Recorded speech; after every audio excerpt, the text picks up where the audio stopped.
Halo guys, kembali lagi dengan saya Kalimasada dari Akademicrypto. Di video kali ini kita akan membahas mengenai bagaimana cara mengatasi rasa greedy ketika trading kripto. Pada dasarnya hanya ada dua jenis emosi ketika kita trading di market. Itu adalah fear and greed. Fear merupakan keadaan ketika kita merasa takut terhadap market. Biasanya ini terjadi ketika harga suatu aset ini turun dengan signifikan. Ketika harga itu turun, para retail ini memiliki kecenderungan untuk takut membeli atau takut bidding. Sementara greed merupakan perasaan serakah. Ini terjadi ketika market ini naik dengan signifikan. Jadi biasanya ketika harga ini naik ya, atau istilahnya ini pampedak, ini timbul rasa greedy atau rasa serakah. Nah, antara fear dan greed itu adalah kedua elemen yang mana harus teman-teman eliminasi ketika teman-teman ingin sukses di trading. Karena kedua emosi itu akan menjauhkan kita dari pemikiran yang logis dan akan menghambat pengambilan keputusan yang kita lakukan. Sehingga teman-teman tidak akan mengambil keputusan dengan logis dan baik ketika teman-teman ini cenderung memiliki rasa fear and greed yang menguasai yang begitu tinggi. Nah, di video kali ini kita akan bahas gimana teman-teman mengantisipasi perasaan greed ketika trading. Dua hal yang sering terjadi ketika teman-teman merasa greedy ketika trading itu, pertama biasanya teman-teman itu tidak mau take profit. Jadi ketika teman-teman membeli suatu aset tertentu dan aset tersebut naik 2 kali lipat, ini teman-teman pasti langsung berfantasi. Wah, ini kenapa saya harus take profit sekarang? Padahal kalau saya biarkan mungkin bisa naik 10 kali lipat. Bayangkan betapa banyaknya uang yang saya peroleh ketika ini naik 10 kali lipat. Atau greed yang kedua, biasanya teman-teman merisikokan lebih dari yang seharusnya teman-teman risikokan. Apalagi di sini kalau teman-teman pakai leverage itu akan sangat berbahaya karena teman-teman ingin rasanya ini lebih ya. Wah, ini naik 100%. Kalau seandainya saya pakai leverage 20 kali lipat, ini berarti bisa sampai 2000%. Ini bisa saja saya meningkatkan portofolio saya sampai 20 kali lipat. Nah, ini adalah jenis-jenis fantasi yang teman-teman dapatkan ketika rasa greedy ini menguasai pikiran teman-teman. Gimana caranya teman-teman mengantisipasi rasa greedy ini supaya teman-teman tidak memiliki kecenderungan ada potensi kerugian? Karena biasanya perasaan greedy itu selalu berujung pada kerugian. Pertama, pahami greedy hanyalah suatu perasaan. Sama seperti cara teman-teman mengatasi FOMO ya, fear of missing out. Greedy pun juga sama. Pahami greedy itu hanya sebuah sinyal yang diberikan ke otak karena teman-teman melihat visual dari harga yang naik dengan signifikan. Ingat, otak kita pun mudah tereaksi terhadap sesuatu, tapi kita juga bisa memanipulasi otak kita. Mungkin dengan distraction hal yang lain supaya kita tidak bisa merasa greedy lagi. Misalkan ketika teman-teman merasa greedy, anggap saja mungkin angka di PNL itu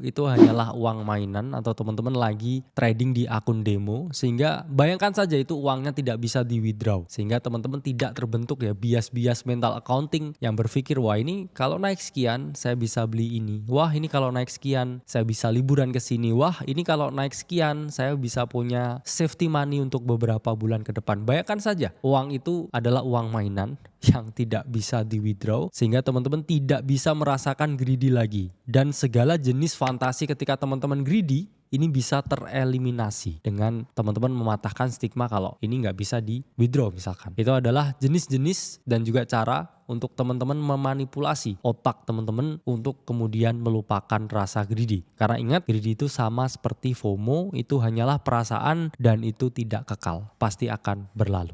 Kedua, pahami bahwa yang naik akan selalu turun. Koreksi itu pasti terjadi. Ingat ya teman-teman, di kripto ada siklus 4 tahunan yang membagi kita ke dalam fase bull market dan juga bear market. Jadi tidak ada yang selalu naik, akan ada fase di mana harga ini udah jenuh naik dan yang terjadi ini adalah penurunan yang signifikan. Jadi selalu ada siang dan malam, ada hitam dan putih, ada senang dan juga sedih.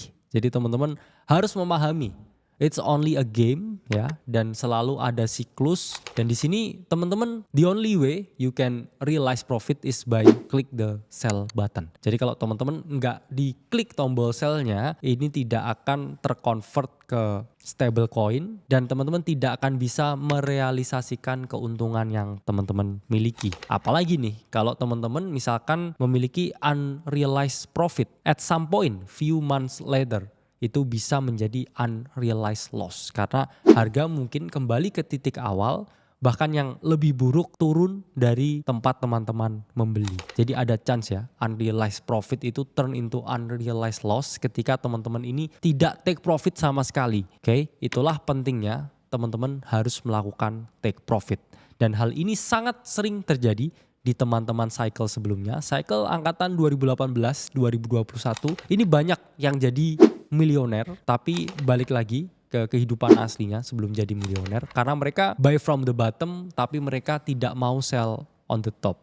Jadi mereka hanya merasakan euforia ketika harga naik, tapi euforia itu tidak bisa ditranslatekan ke apapun, tidak bisa dimanifestasikan ke apapun, profitnya juga nggak dapat rumah baru ya, nggak dapat mobil baru ya, status yang milioner itu juga hilang ya. Ada ya salah satu investor ya meme coin juga yang cukup terkenal di dunia ini, yang mana profit dari Dogecoin sampai jutaan US dollar dan kemudian kembali lagi ke titik di mana dia membeli. Jadi jangan sampai teman-teman hanya jadi cheerleader di market, mereka yang bersorak-sorai ketika harga naik tapi tidak memperoleh apa-apa dari kenaikan harga tersebut. Jadi jangan sampai ya unrealized profit turn into unrealized loss atau bahkan permanent loss. Take profit, pahami semua yang naik bakal turun.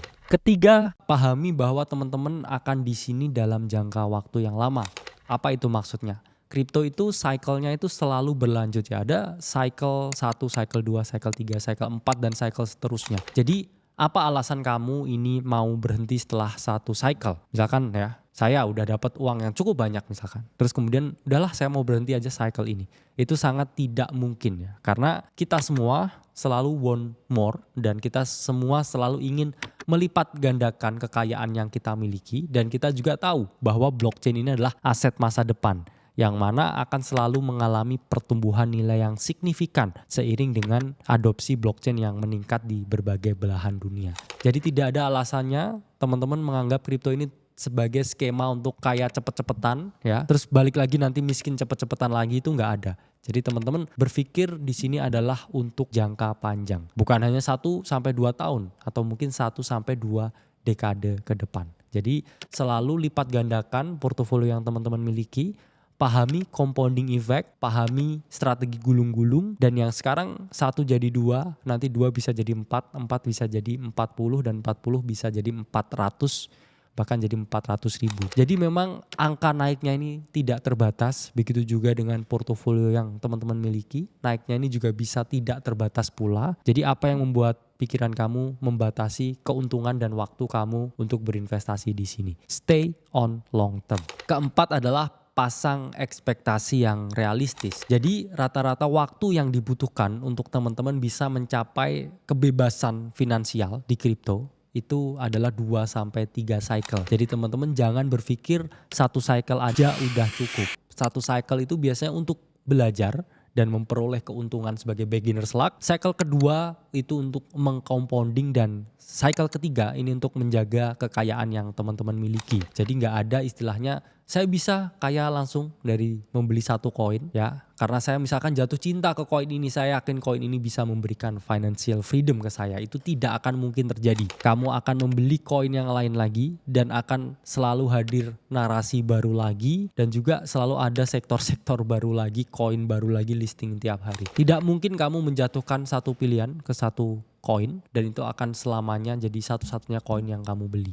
Kecuali kamu beli Bitcoin dari tahun 2010, itu beda cerita ya. Jadi di sini ketika kamu baru cycle pertama, jangan jatuh cinta ke satu koin, ke satu idea, satu gambaran, satu pandangan, karena itu akan berubah seiring berjalannya waktu. Jadi teman-teman jangan punya ekspektasi yang berlebihan ya dari satu cycle pertama atau dari satu koin tertentu. Jadi teman-teman jangan berpikir saya beli koin ini saya akan bisa pensiun. Saya beli koin ini saya akan bisa beli Lambo misalkan. Itu tidak akan pernah mungkin terjadi ya. Diversifikasi, pasang ekspektasi yang realistis, dan pahami ini membutuhkan beberapa cycle untuk sukses. Dan di cycle-cycle tersebut kamu akan menemukan koin-koin lain, investasi opportunity lain yang memang harus kamu ambil. Jangan jatuh cinta ke satu koin, karena ketika koin itu tidak deliver kamu akan patah hati ya. Jadi selalu berpikir logis, saya hanya butuh tempat untuk transfer wealth dari orang yang tidak tahu tentang koin tertentu ke orang yang tahu, yaitu adalah saya, dan terus berlipat-lipat ganda.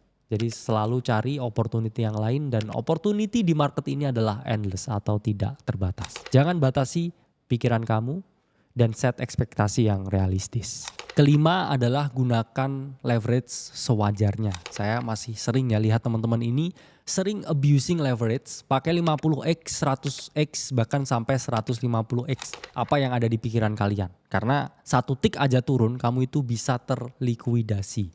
Jadi teman-teman, salah satu hal yang membuat kalian greedy itu adalah over leverage. Bayangkan saja dengan semua portofolio yang kalian miliki, kamu langsung bisa memperoleh dana untuk membeli 10 kali lebih besar. Misalkan 100 juta portofolio yang kamu miliki. Terus kalau kamu pakai 10x dengan cross leverage, itu pasti langsung kamu memiliki buying power 1 miliar rupiah. Dan dengan kenaikan 10% aja ini kamu bisa double your portfolio. Tapi ingat, ketika itu turun juga 10%, kamu bisa kehilangan semuanya. Jadi jangan sampai dengan adanya leverage yang tinggi dan kamu melihat nominal yang gak karuan ya naik turunnya di PNL kamu, itu pasti kamu greedy.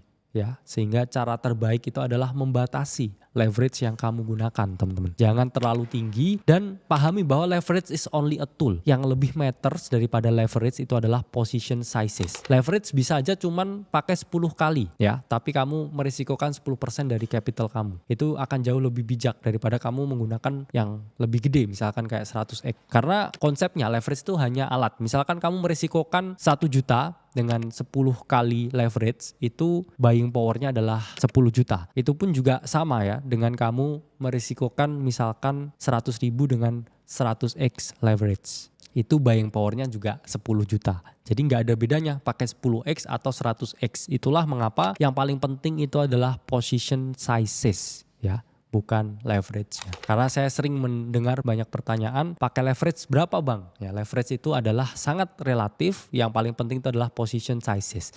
Tapi kalau teman-teman semakin gede leverage-nya dan position sizes-nya juga semakin gede, ya jelas teman-teman pasti greedy ya. Lihat PNL itu greedy. Tapi ingat, greedy juga bisa turn into fear. Ya, extreme greed bisa jadi extreme fear juga. Kalau teman-teman mungkin waktu PNL-nya hijau, ini extreme greed nggak mau close ya. Tapi kalau ini merah misalkan, dikit aja merahnya, itu kamu pasti langsung panik karena kamu over leverage dan over position sizes. Sehingga selalu gunakan leverage yang sewajarnya. Oke guys, itu adalah cara-cara supaya kalian tidak greedy ketika trading kripto. Saya Kalimasada dari Akademi Kripto. Sampai berjumpa di video selanjutnya.